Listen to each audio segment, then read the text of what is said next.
सबको नमस्कार। आशा है आप सब लोग एकत्रित हो गए होंगे अपने अपने फ़ोन और लैपटॉप के साथ। कल डिप्रेशन पर चर्चा हुई थी। इस संदर्भ में कुछ प्रश्न उपस्थित हुए हैं। दीपाली अगरकर, डॉक्टर दीपाली अगरकर, इन्होंने पीडियाट्रिक रेस्पिरेटरी सिस्टम डिसीजेस, बच्चों में होने वाली जो रेस्पिरेटरी सिस्टम की डिसीज़ेज हैं उनके बारे में चिकित्सा जानना चाहा है।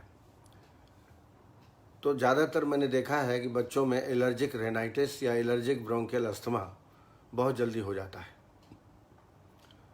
और धीरे धीरे वो तमक श्वास में बदल जाता है, खांसी में बदल जाता है, जीर्णकाश की उत्पत्ति हो सकती है।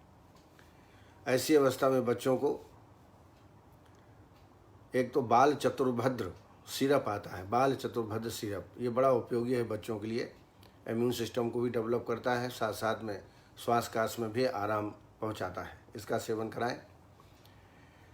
इसके अलावा स्वर्ण बसंता मालती 60 मिलीग्राम, अभ्रक भस्म 60 मिलीग्राम और श्वास काश चिंतामणि 60 मिलीग्राम, ये ऐसी एक मात्रा है।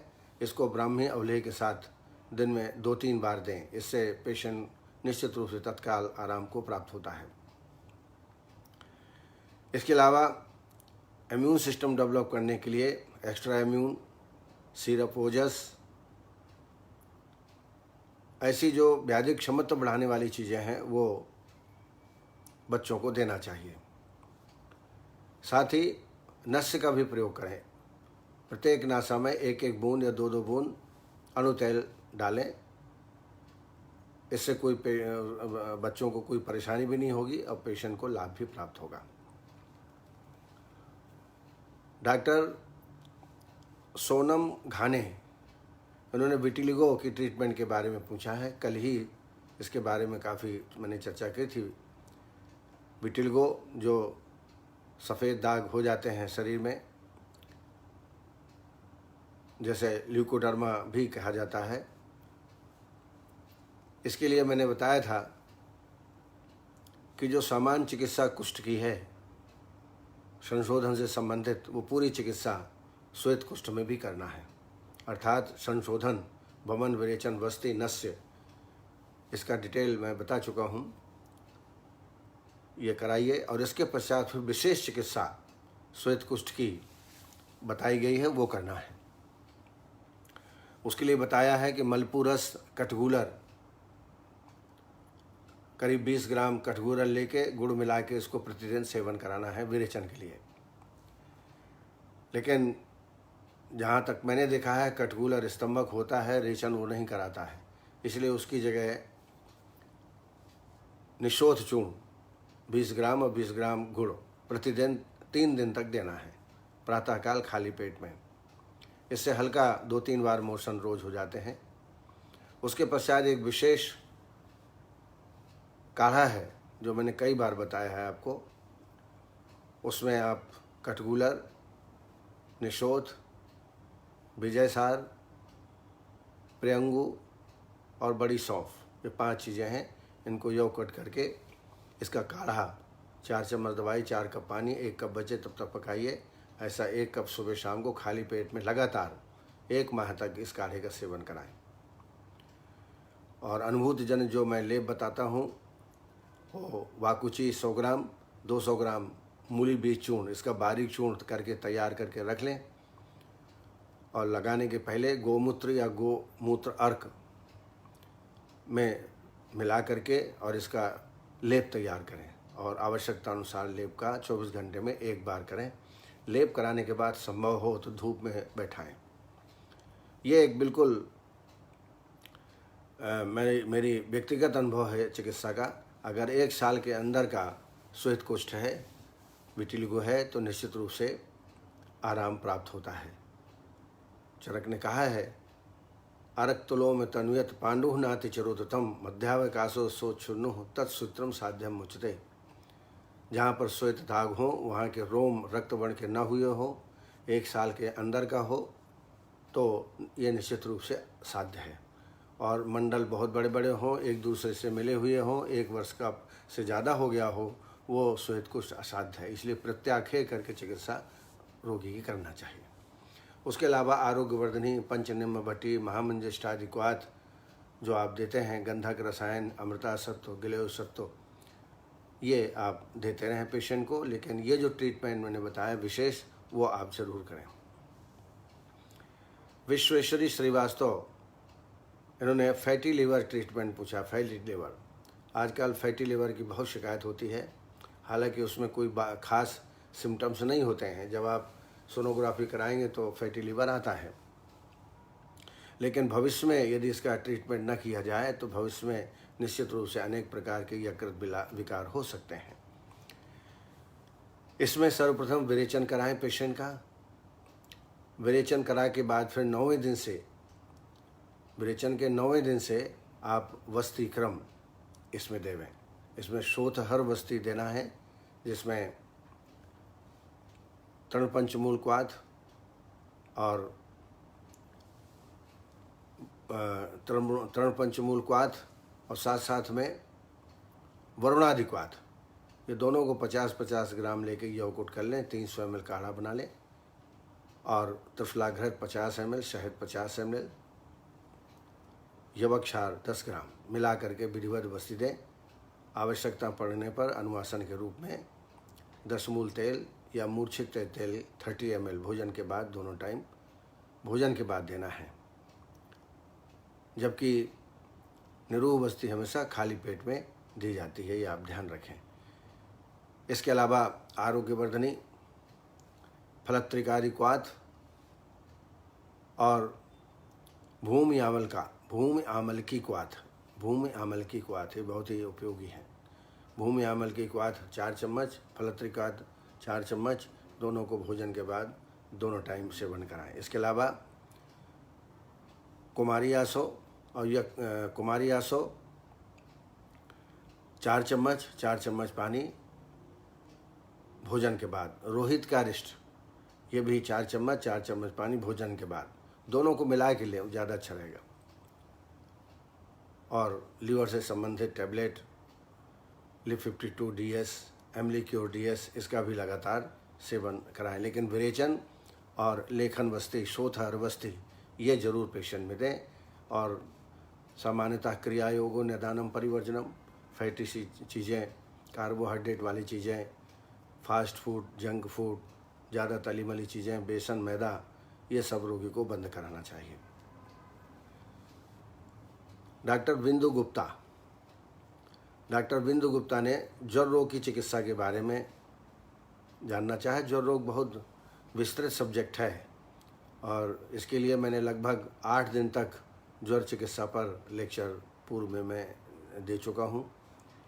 लेकिन ये ध्यान रखें, जब ज्वर की चिकित्सा करते हैं तो एक सामान्य सिद्धांत है, ज्वरादौ लंघनम प्रोक्तम, ज्वर मध्य दुपाचनम, ज्वरांते भेषजम दद्या, ज्वर मुक्ते विरेचनम, ये ध्यान रखें। उसके अलावा पानी जो पिलाना है वो मुस्त पर्पट कोशिर चन्नो दीच नागरी है, श्रत शीतम जलम दद्यात पिपासा, ज्वर शांत्ययी है। षडंग पानी से सिद्धित द्रव्यों का आप जो पानी है उसका सेवन कराएं, तो इससे ज्वर, त्रसा और ज्वर से अन्य जो लक्षण हैं वो शांत होते हैं। इसके अलावा लंघनम स्वेदनम तिक्तम, लंघनम स्वेदम कालो युवागुस तिक्त को रसा, पाचना ने अविपक्व नाम दोषाणाम तरुणज्वरे, तरुण ज्वर में दीपन पाचन औषधियाँ दे करके पहले आम को हरना चाहिए। उसके बाद एक लाइन ऑफ ट्रीटमेंट है, जो बढ़े हुए दोष हैं उनको घटाना है और जो घटे दोष हैं उसको बढ़ाना है, सम करना है। वर्धने नैक दोषस्यो क्षपणे नोर्चितस्वा, कफस्थानानुपूर्वा सन्निपातम ज्वरम जयत, ये सन्निपात के लाइन ऑफ ट्रीटमेंट है। इसके अलावा कर्म साधारणम जया तृतीय चतुर्थ को आगंतुरण बंधे हुए प्रायशो विस्मत ज्वरे, और यही ज्वर जब जीर्ण हो जाता है तब दौर्बल्याद देह धातु नाम ज्वरो जीर्णानुवर्ते, बल्या संभ्रम नहीं तस्माद आहारम तम उपाचरित। और यदि विषम ज्वर है तो विषम ज्वर के लिए बहुत अच्छा काढ़े का उपयोग बताया गया है। अलग अलग संतत, सतत, अन्य, तृतीय, इनके लिए अलग अलग काढ़े चरक ने बताए हैं उनका प्रयोग आपको करना चाहिए। मैंने बहुत किया है अपने प्रैक्टिस में। कलिंगाः पटोलसपत पाठा कटुकरोहिणी पाठा कटुकरोहिणी कलिंगाः पटोलसपत कटुकरोहिणी पाठा कटुकरोहिणी निम्बाः पटोलस्त्रिफला मृतिका मुस्तवस्तको किरात तिक्तम अमृता चंदनम विश्वभेजम गुड़चामलकम मुस्तम अर्धश्लोक समापना कस्यायाः सम्यन्त्यासु पंच पंच विधान जुरान संतत सतत अन्य दुस्तृतीय चतुर्थखान। और एक मैं और आपको काढ़ा बताना चाहूँगा, पुनरावर्तक ज्वर, जो बार बार ठीक होता है फिर हो जाता है, उसको बोलते हैं पुनरावर्तक ज्वर। किरात तिक्तम तिक्ता मुस्ता परपुर को अमता घ्रांति पीतानी चाभ्यास्याद पुनरावर्तकम ज्वरा। तो इस तरीके से बहुत सारी चिकित्साएं हैं, इसका प्रयोग कर सकते हैं। वात का अनुबंध है ज्वर में, तो श्रृंग भस्म 250 मिलीग्राम, गोदंती 250 मिलीग्राम, गिलोयसत 250 मिलीग्राम, यह एक मात्रा है। दिन में 3-4 बार इसको रिपीट करिए। यदि पैतृक ज्वर है तो सूदशेखर, प्रोआलपस्ट्री और गिलोय। सूदशेखर 125, प्रोआलपस्ट्री 250, गिलोयसत 250। और यदि कफ प्रधान ज्वर है तो त्रिभुवन कीर्ति रस 125 मिलीग्राम, गोदंती 500 मिलीग्राम या 250 मिलीग्राम और सुंठी 2.5 ग्राम। ये आप दिन में 3-4 बार पेशेंट को देना चाहिए। इसके अलावा जैसे मैंने बनाया किरातिकतादिक्वाद, अमृताष्टकवाद, अमृतारिष्ट, ऐसी बहुत सारी दवाइयाँ हैं, संजीवनी बटी। तो पेशेंट के लक्षण के अनुसार से आप इसका ट्रीटमेंट करें, पर आपको ये डायग्नोज करना आना चाहिए कि वातज है, पित्तज है, कफज है। That is very important. जैसे वातज का है वे पथुर विस्मो वेगः कंठो सुपरिशोषणम निद्रानासा क्षवस्तंभो गात्राणाम रोक्षम एवचा, ये यहाँ पर बताया गया है। तो इस तरीके से ज्वर की अवस्था को देख करके चिकित्सा हमको करनी चाहिए। अब आइए, कुलभूषण हसीजा जी ने IBS पर एक लेक्चर देने के लिए कहा है, तो नेक्स्ट टाइम IBS पर ही अपन ले लेंगे एक लेक्चर। सुनील कुमार यादव ने हृदय रोग की चिकित्सा पूछा है। हृदय रोग की चिकित्सा ये भी बहुत बड़ा सब्जेक्ट है, इसका भी एक हम अलग से पुनः एक लेक्चर हृदय रोग पर ले लेंगे, ज़्यादा अच्छा रहेगा। लेकिन आपके जानकारी के लिए इसमें भी हल्का विरेचन कराइए। तैलम ससौवीरकम मस्तु तक्रम वाते प्रपेयम लवणम सुकोषणम मूत्राम सिद्धम लवणस्य तैलम अनाह गुलमार हृदयाम यज्ञम। तो ऐसी चिकित्सा करना है, अनुलोमन चिकित्सा इसमें। और एक इसमें काढ़ा हम हमेशा देते हैं, हरितकी वसारासना पिपली नागरोद्भवम सटी पुष्कर मूलोथम चूर्णम हृदय रोगनाशनम, ये हृदय रोग के लिए है। इसके अलावा हृदयाणव रस, नागार्जुनाभ्रस, अकीक पिष्टि, ये तमाम प्रकार की दवाइयाँ प्रचलित हैं, उनका हम प्रयोग कर सकते हैं। लेकिन इसका हम व्यापक से अलग से एक लेक्चर लेंगे तो ज़्यादा अच्छा रहेगा। Then doctor Sunil Kumar Yadav,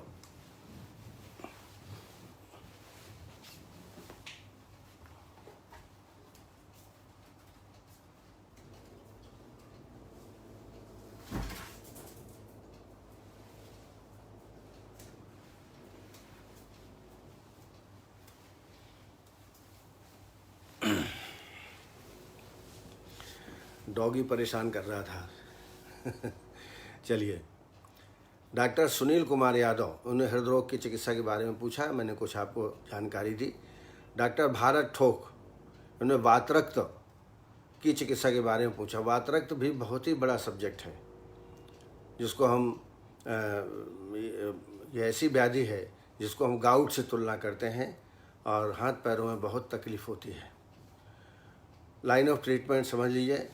via श्राप प्राप्य दा कफासक पित्तानि संदूषते वायु तैः बद्ध मार्गः सातता विसर्पत्य लिंगम श्वेतम कररु। तो ये लाइन ऑफ ट्रीटमेंट है। वाह लेपाभ्यंग सेको उपनाहय वात सुणजम विरेक स्थापन स्नेह पाने गंभीरम आचरित द्वयो मुंचेद सृक सूचला मुजलोकशाह देशाद देशम ब्रजे श्राव्यम श्राभि प्रक्षणवा। मुख्य चिकित्सा विरेचन और रक्त मोक्षण, विरेचन और रक्त मोक्षण। इसके अलावा कैशोर गुगुलू 2-2-3 में 3 बार, संजीवनी बटी 2 गोली सुबह 2 गोली शाम को, और आमवात का ट्रीटमेंट इसमें ज़्यादातर करना चाहिए। जैसे आमवात रस 250 मिलीग्राम, महावात विध्वंसन 250 मिलीग्राम, अग्नि कुमार रस 125 मिलीग्राम। ये दिन में 2 या 3 बार इसका प्रयोग कराएं वात रक्त में। और ये भी एक बार हम पूरा लेक्चर इसका ले लेंगे तो और अच्छा रहेगा।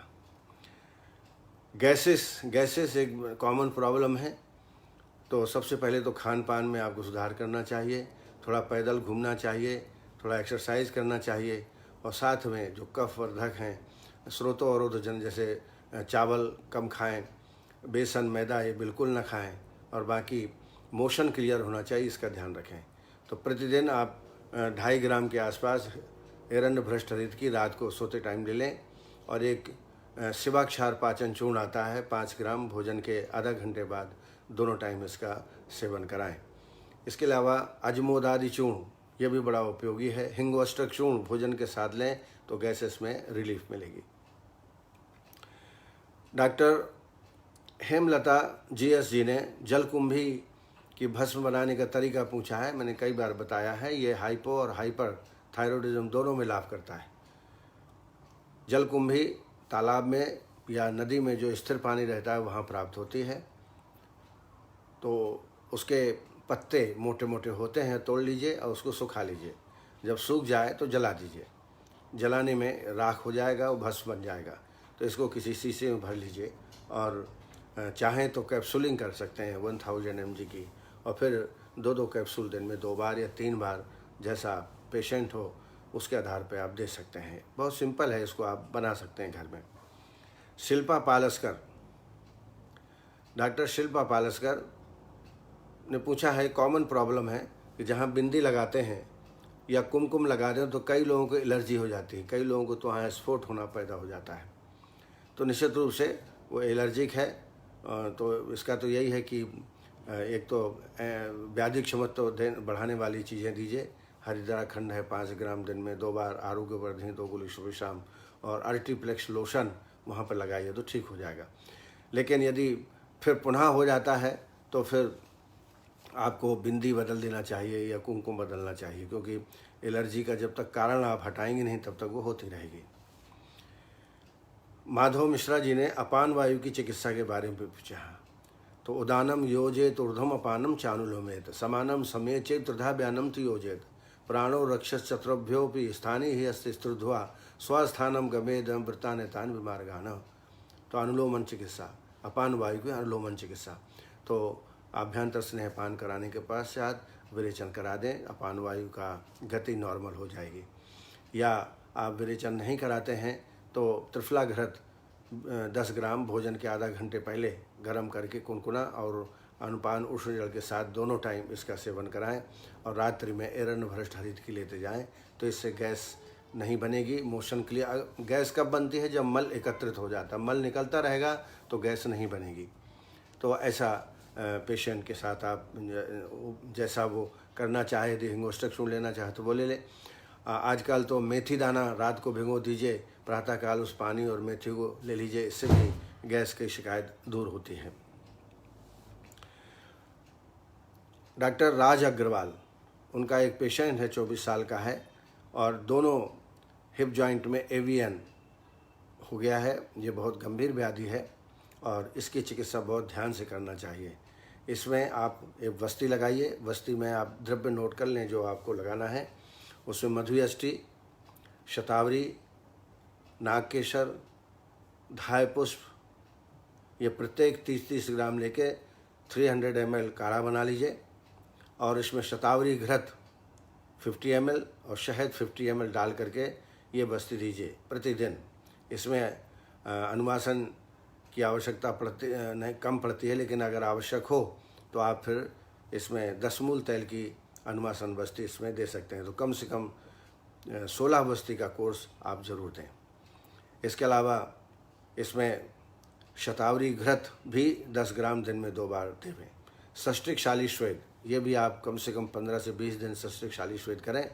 सष्टिक शाली श्वेत आप जानते ही होंगे, जो लाल चावल होता है उसका बनाया जाता है, और इसमें शतावरी, अश्वगंधा और बालामूल का काढ़ा बना करके, मान लीजिए आपने 300 ml काढ़ा बनाया तो 300 ml दुग्ध डाल दीजिए, और इसमें चावल करीब 50 ग्राम पका दीजिए, और चावल के साथ तिल हो, उड़द हो या चोकर हो, ये सब डाल करके बढ़िया पका के पोटली बना दीजिए, और उससे पूरे शरीर में लेपन वो पोटली से सेकाई करिए। पहले अभ्यंग कराना है, पहले अश्वगंधा बला तैल से अभ्यंग करा लीजिए। अभ्यंग कराने के बाद षष्टिकशाली श्वेत। यदि वेदना ज़्यादा हो तो पत्रपिंड श्वेत का भी आप प्रयोग कर सकते हैं। औषधियों में लाक्षादि गुल और महायोगराज गुल 2-2 दिन में 2 बार। रस औषधियों में योगेंद्र रस 60 मिलीग्राम, वातकुलांतक 60 मिलीग्राम, प्रवाल पंचामृत 125 मिलीग्राम। इसको च्यवनप्राश के साथ दिन में 2 या 3 बार पेशेंट को देना चाहिए। डॉक्टर उषा तभानी ने कंजंक्टिवाइटिस के ट्रीटमेंट के बारे में पूछा है। आप जानते हो कंजंक्टिवाइटिस में पेन होता है, ईचिंग होता है, लाल हो जाती है आँखें और वाटरी डिस्चार्ज होता है, और ये इन्फेक्शियस डिसीज़ है। आयुर्वेद ने भी कुछ रोगों को इन्फेक्शियस माना है, जैसे ज्वर है, कुष्ठ है, आपका अभिसंध है और यक्ष्मा है। प्रसंगाद गात संस्पर्शाद नहीं स्वाद सा भोजनात् एक सही आसनाश्च वस्त्रमाल्या अनुलेपनात् कुष्ठम ज्वर से शोषस्य नेत्राभिसंदेवचा औपसर्गिक रोगांश संक्रामंती नरानरम। ये जो है संक्रमण एक दूसरे पर ये व्याधियों का हो जाता है। इसके लिए सबसे बढ़िया शहद और पानी, थोड़ा कुनकुना पानी कर लीजिए, शहद डालिए, उससे धोइए। फिर दूसरे दिन आप त्रिफला क्वाथ से धोइए आँखों को। और यदि ज़्यादा जलन हो रही हो तो आलू की चिप्स काट करके आँख में लगाइए, इससे भी रोगी को बहुत आराम प्राप्त होता है। इसके अलावा ये जो है 3 प्रकार का हो सकता है, एलर्जिक हो सकता है, वायरल हो सकता है, बैक्टीरियल हो सकता है, तो उस कारण को देख करके ट्रीटमेंट आप करें। दूसरा आई टोन आता है, आई टोन भी बहुत अच्छा है। गुलाब जल का सेवन भी आप कर सकते हैं। इसके अलावा हरिद्रा, नीम और अश्वगंधा, हरिद्रा, नीम और अश्वगंधा ये बराबर मात्रा में यौकुट कर लें और इसका काढ़ा बनाने का तरीका वही, 4 चम्मच दवाई, 4 कप पानी, 1 कप बचे तब तक पकाइए। ऐसा 1 कप खाली पेट में दोनों टाइम ये पिलाएं। डॉक्टर अर्चना जायसवाल जी ने ज्वर पर फिर लेक्चर की मांग की है नेक्स्ट में, क्योंकि अब जितने रोग थे मैंने लगभग सबको बता दिए हैं, तो फिर से इनको रिपीट करेंगे, ज़्यादा अच्छा रहेगा। मंजू वर्मा यूरिक एसिड की चिकित्सा के बारे में पूछा है। यूरिक एसिड निश्चित रूप से बढ़ जाता है और बाद में ये बड़ी तकलीफ़ देता है। जैसा कि आम बात में लक्षण मिलते हैं, उसी प्रकार इसमें यूरिक एसिड में भी लक्षण मिलते हैं। तो यूरिक एसिड के लिए सबसे पहले तो आप विरेचन करा दें। विरेचन कराने के बाद फिर दवाइयाँ देंगे तो अच्छा है। तो यूरिक एसिड में एक तो कैशोर गुग्गुलू, गोक्षुरादि गुग्गुलू 2-2 गोली दिन में 2 बार। इसके अलावा इसमें एक चूर्ण देना चाहिए, त्रिफला, वायुविडंग, गिलोय, त्रिफला, वायुविडंग, गिलोय और गोक्षुर, इन 4 औषधियों को चूर्ण बना करके 1-1 चम्मच दिन में 3 बार पेशेंट को दें।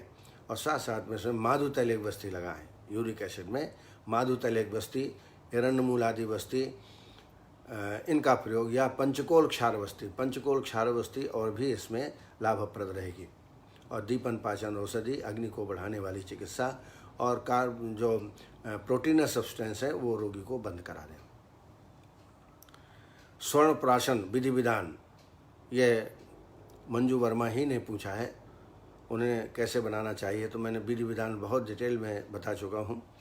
संक्षिप्त में बताना चाहूँगा कि आप जो ब्रह्म रसायन है, ब्रह्म रसायन आप खरीद लीजिए और जितना ब्रह्म रसायन है उसका आधा शहद और गोघृत मिला करके, और अगर ये टोटल आधा किलो आपने यदि ब्राह्मी और ले लिया तो 250 ग्राम शहद, 250 ग्राम गोदुग्ध और 5 ग्राम इसमें स्वर्ण भस्म मिला करके, 5 ग्राम मिल जाए तो अच्छा, 2 ग्राम तक भी डाल सकते हैं मिला के, और अच्छा इसकी घुटाई करिए और ये अवलेह रूप में बड़ा पतला पतला हो जाता है। इसकी फिर ड्रॉपर के माध्यम से या चम्मच, आधा चम्मच, पौन चम्मच की मात्रा से इसका सेवन आप करा सकते हैं। और यदि आप बनाना चाहें तो अश्वगंधा, वचा, ब्राह्मी, गिलोय इनका डिकॉक्शन बना लें, फिर घृत को सिद्ध कर लें और जितना घृत हो उतना शहद मिलाएं और उसका डबल आप ब्राह्मी अवले मिला करके आप स्वर्ण प्राशन दे सकते हैं।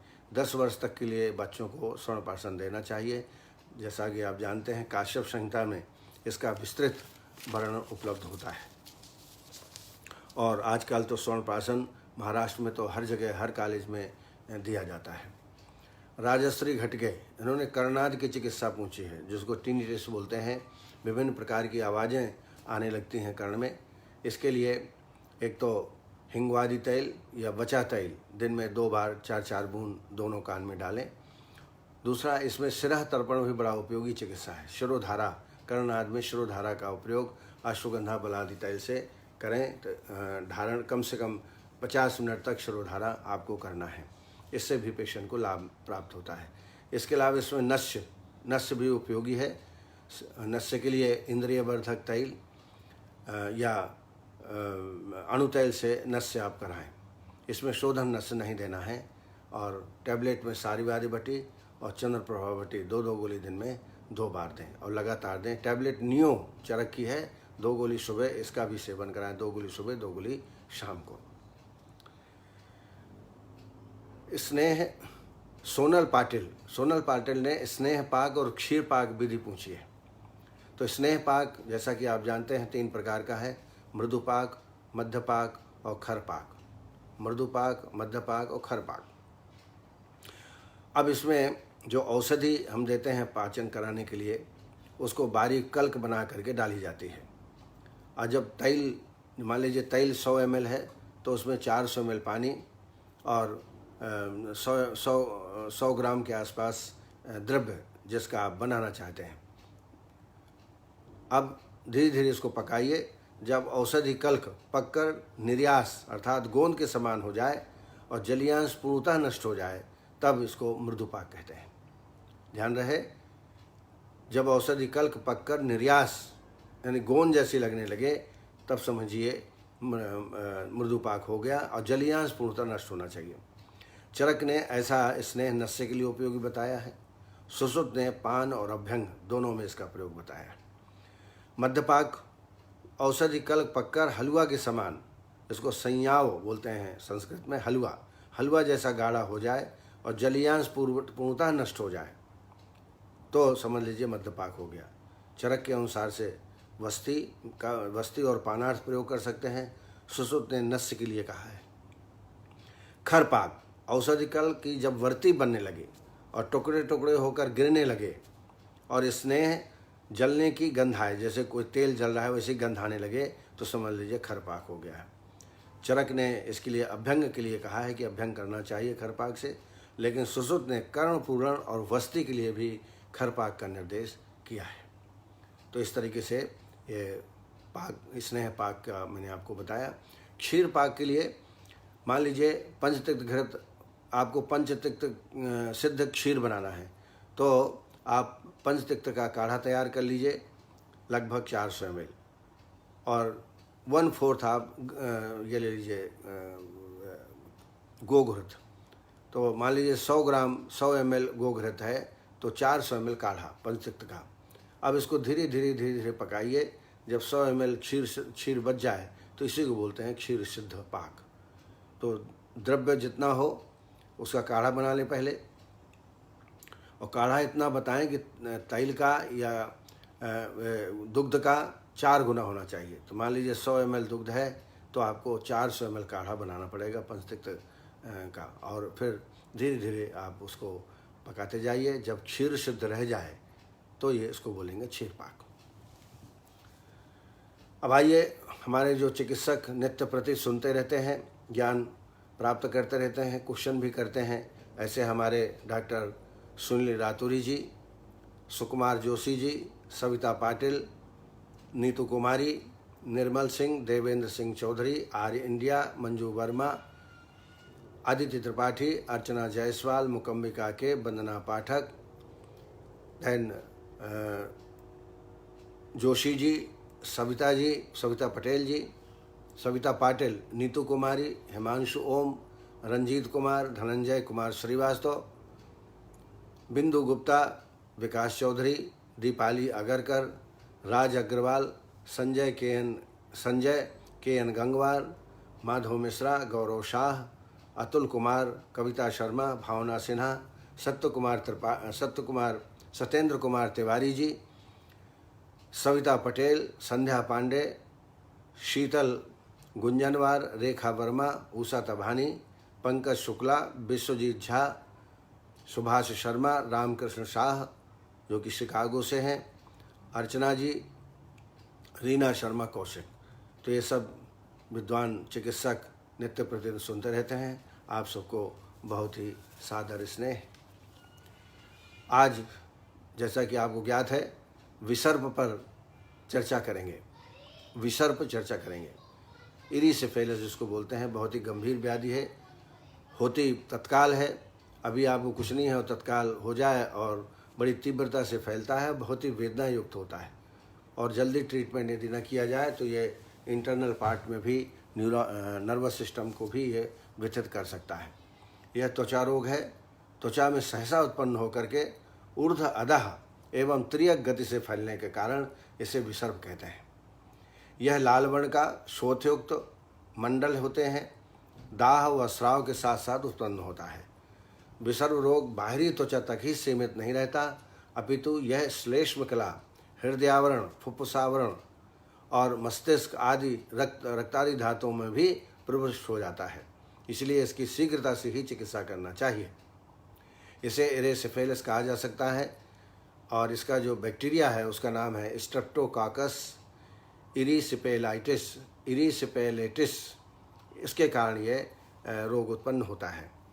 चरक ने कक्षा नाम से एक और विसर्प का वर्णन किया है जो कि दाएं या बाएं ओर यज्ञोपवीत अर्थात जनेऊ की परिधि में होता है।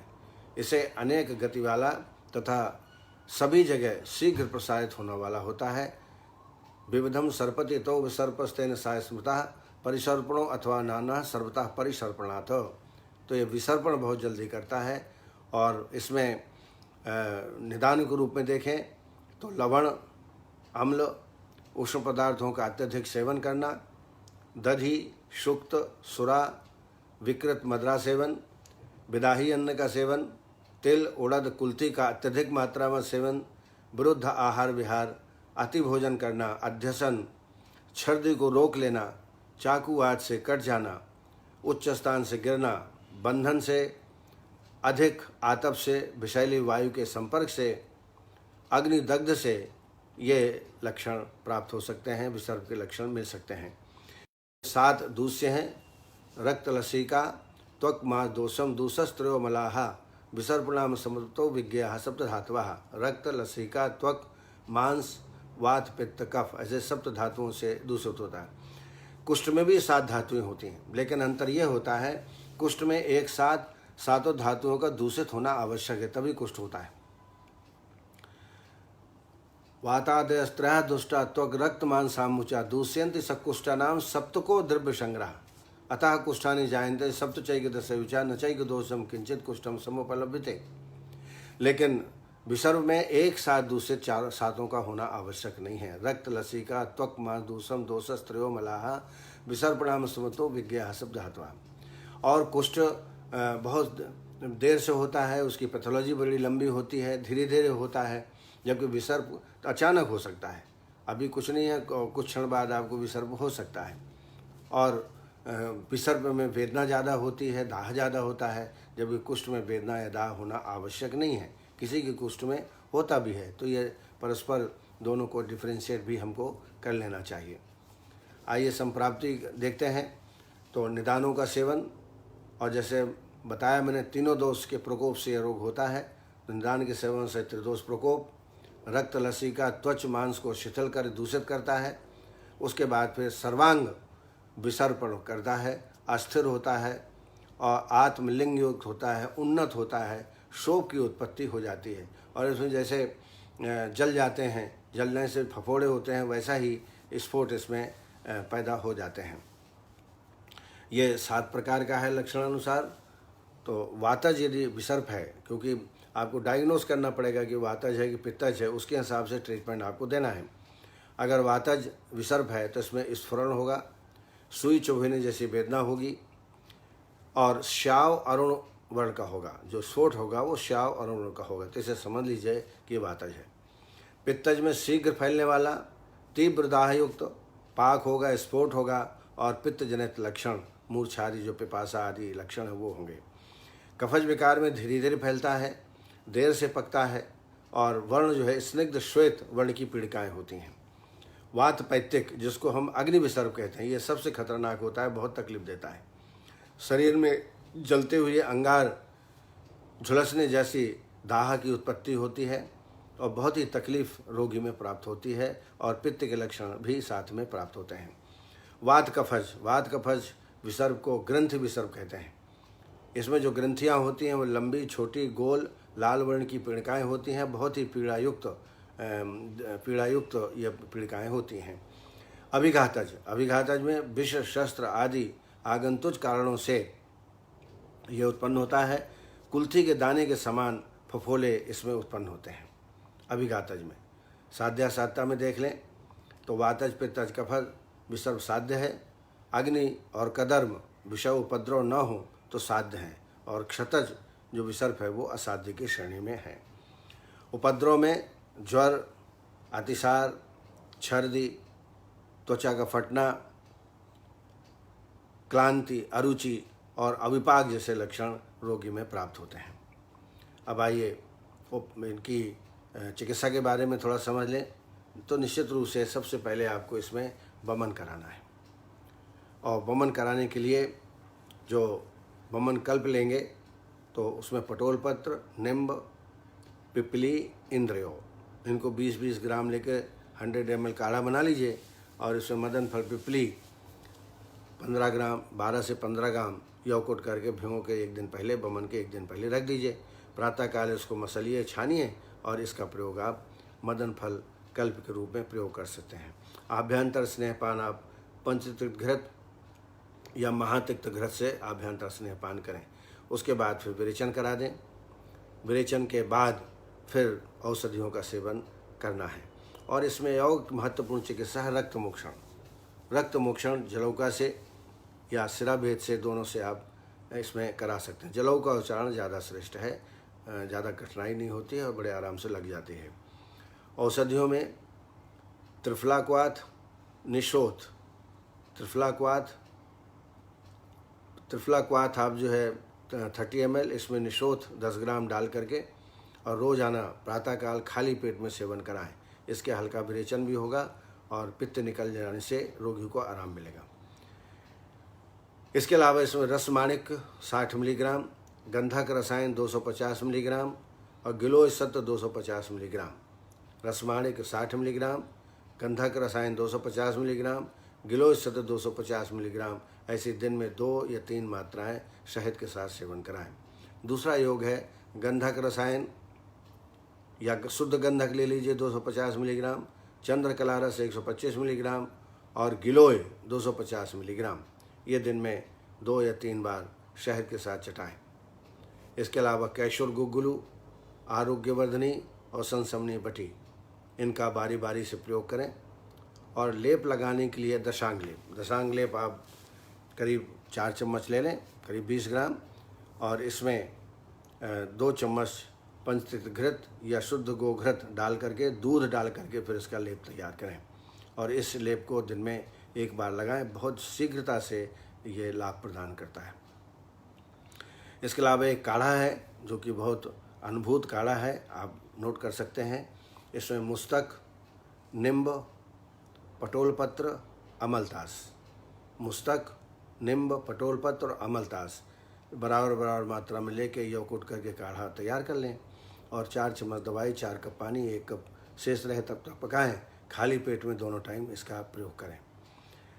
इसके अलावा लेपन के लिए एक बहुत अच्छा लेप है। इसमें मधुयष्टि, हरिद्रा, नागकेशर, कमल केशर, मजीठ और खश। फिर से मैं रिपीट कर रहा हूँ, मधुयष्टि, हरिद्रा, नागकेशर, कमल केशर, मजीठ, खश, इनका बारीक चूर्ण तैयार करके रख लें और फिर पानी में इसका लेप तैयार करके और जहाँ भी सर्प होता है वहाँ उसको लगाएं। दिन में 1 बार कम से कम लगाएं और इसका काढ़े के रूप में भी इसका प्रयोग किया जा सकता है। इसके अलावा संसमनार्थ पंचतिक्त घृत 2 चम्मच भोजन के 10-15 मिनट, आधा घंटा पहले अनपान उष्ण के साथ दोनों टाइम इसका सेवन कराएं। और ये ध्यान रहे पेट हमेशा साफ रहना चाहिए। उसके लिए एरन भ्रष्टारित की 2.5 ग्राम या अमलतास गूदा के माध्यम से रात्रि में भोजन के 2 घंटे बाद इसका सेवन कराएं। इससे मोशन अच्छा होना चाहिए। अगर पेट साफ है तो समझ लीजिए कि रोगी बहुत जल्दी ठीक होता है, लेकिन फिर भी 1 हफ्ता तो लगता ही लगता है। लेकिन यदि आपने ट्रीटमेंट समय पे नहीं किया तो ये अंतः प्रवेश हो जाए। अंतः प्रकृता दोषाः विसर्पंत अंताश्रय वही प्रकृता सर्वत्र वह संस्थिता। अंतः प्रवेश करके और फिर रोगी को बहुत कष्ट देता है, और लगभग 3 हफ्ते या 1 महीने बाद फिर जो नर्वस सिस्टम से नर्व्स में पहुंच जाता है और बहुत अत्यधिक वेदना की उत्पत्ति कर देता है। तो इसकी प्रारंभ में ही चिकित्सा कर लें, और ये बहुत साध्य है, लापरवाही न करें। और लेप जरूर लगाएं, जो दशांग लेप का मैंने बताया। दशांग लेप 20 ग्राम, आधा कप दूध और 2 चम्मच पंचतिक्त घृत या गोघृत डाल करके धीरे धीरे पकाएं और लेप तैयार करें। और इस लेप को आप दिन में 2 बार या 1 बार जरूर लगाएं। इससे निश्चित रूप से विसर्प में आप जीत सकते हैं। तो आज के लिए इतना ही। कल फिर इसी समय आपके सम्मुख उपस्थित होंगे और फिर आपसे ज्ञान की बातें आपस में हम चर्चा करेंगे। आप सबको बहुत बहुत धन्यवाद। नमस्कार। जय आयुर्वेद।